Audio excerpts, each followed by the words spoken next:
Vous avez été nombreux à me poser des questions sous mes TikTok concernant la rareté des cartes.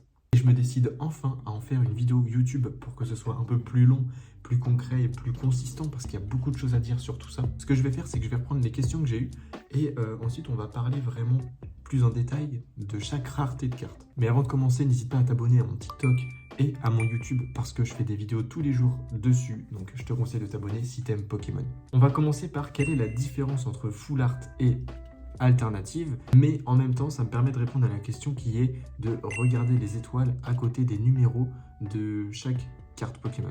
Donc pourquoi est-ce que je dis ça? Parce que déjà Full Art dans le JCC Pokémon français ça s'appelle ultra rare. Ces cartes là elles sont catégorisées par 2 étoiles grises à côté du numéro et en fait ça va être une carte dont l'illustration va prendre toute la surface de la carte et qu'en plus il va y avoir comme de la texture sur la carte. Maintenant il y a les alternatives ou les alternates.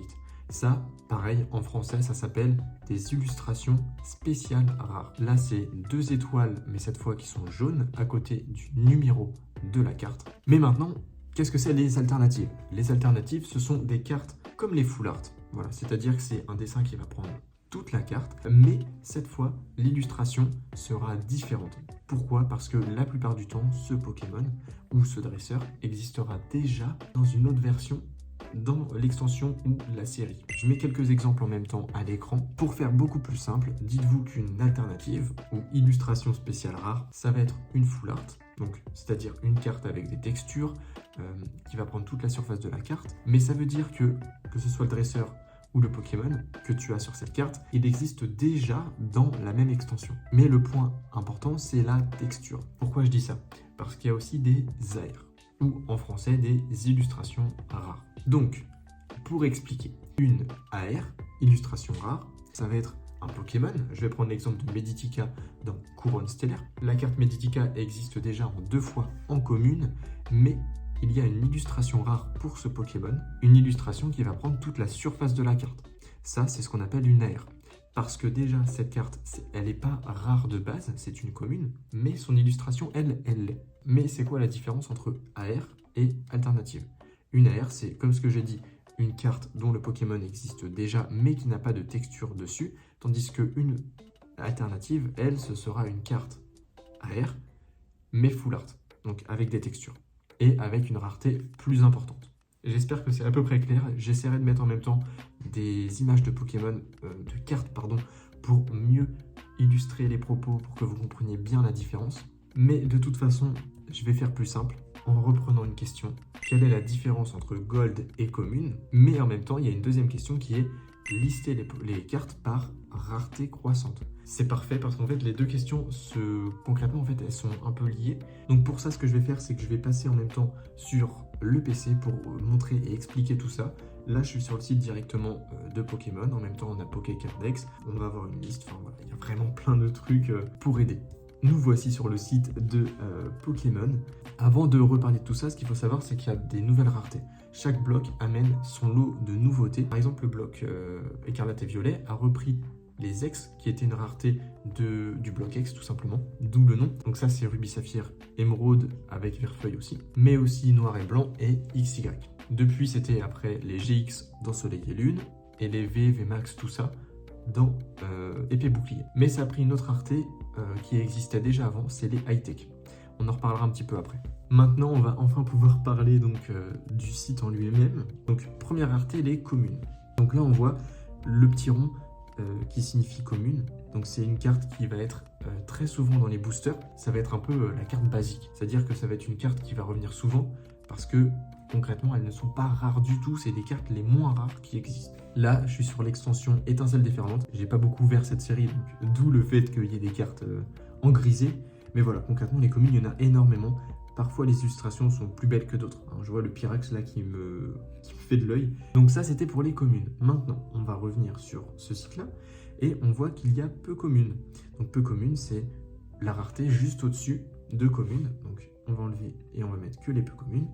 Et donc là, ça va être encore des cartes qui sont basiques, mais qu'on va retrouver un tout petit peu moins dans les boosters.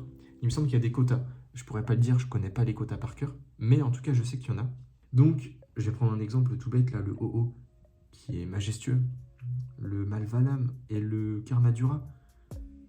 Voilà, les cartes sont super belles. Enfin, je sais pas, mais moi je trouve que dans ce bloc, il y a vraiment du travail. Et c'est dommage parce que ce bloc-là, il est boudé. Alors que vraiment, moi je trouve que toutes les cartes, elles ont un truc à apporter, quoi. Enfin, il y a rare.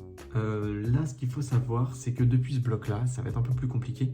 Les rares sont, dans la majorité du temps, des holos. Avant, il y avait rare ou holo. Pour mieux expliquer la rareté de ce type de carte, on va dire ce qu'il y a dans un booster. Dans un booster, tu as une énergie, un code et ensuite des communes et peu communes. Et ensuite, ta dernière carte, sauf à l'époque, c'était au milieu, tu devais faire une manip, mais sinon tu as une rare. Bien sûr, dedans, tu as des reverse, mais ça, je pense pas que ce soit le moment d'en parler. Là, je m'occupe vraiment que des raretés. Et donc, la rare, maintenant dans le bloc écarlate et violet, ce sont des holos. Voilà, concrètement, ça, ce sont des rares. C'est-à-dire que ce sont des cartes qui sont brillantes sur les contours et l'intérieur de la carte. Et là, on voit que c'est caractérisé par une étoile, voilà. Et donc ça, ce sont des holos. Un seul par booster, et on voit qu'il y en a très peu. Et maintenant, on va passer aux cartes rares. Donc on a les doubles rares. Concrètement, moi, je parle, c'est un abus de langage, d'ultra rare dès le moment où on passe à double rare. Ça va être une rare, qui l'est beaucoup plus, hein, tout simplement. Donc caractérisée par 2 étoiles au lieu d'une. Reprenons Pokécardex et regardons ensemble de quoi il s'agit.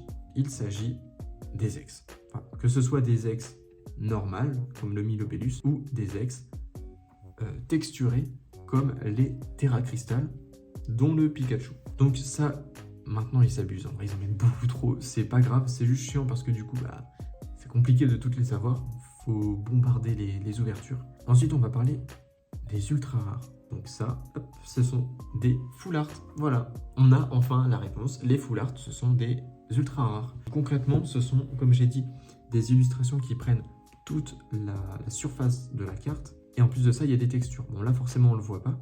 Maintenant, on va passer aux illustrations rares, les AR. Donc, par exemple, on va prendre le Neneuf. C'est une carte dont le dessin du Pokémon prend toute sa surface.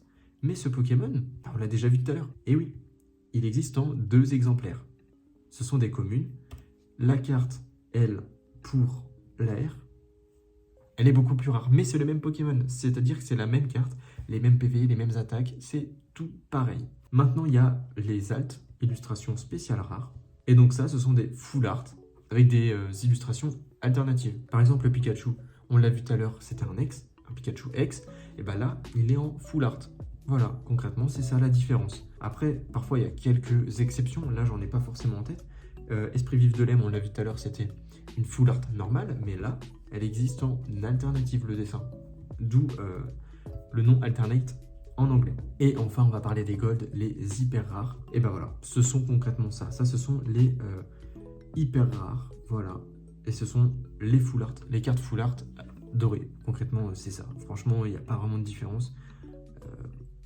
C'est pas des cartes où t'es en mode waouh, c'est stylé de les avoir. C'est cool parce que c'est hyper rare, d'où le nom.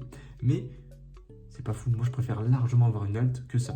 Et le dernier truc qui est revenu, ce sont les high-tech. Ce sont ce type de cartes. Ce sont des cartes dresseurs un peu plus cheatées, on va dire, dans le jeu. J'ai fini de t'expliquer ce que c'était toutes les différences. J'espère vraiment que ça t'a aidé. Et si c'est le cas d'ailleurs, tu peux le dire en commentaire. Si tu as d'autres questions, pareil, tu peux le dire. Que ce soit des questions auxquelles je n'aurais pas répondu ou tout simplement des erreurs que j'aurais faites. Et puis, on se dit à très vite.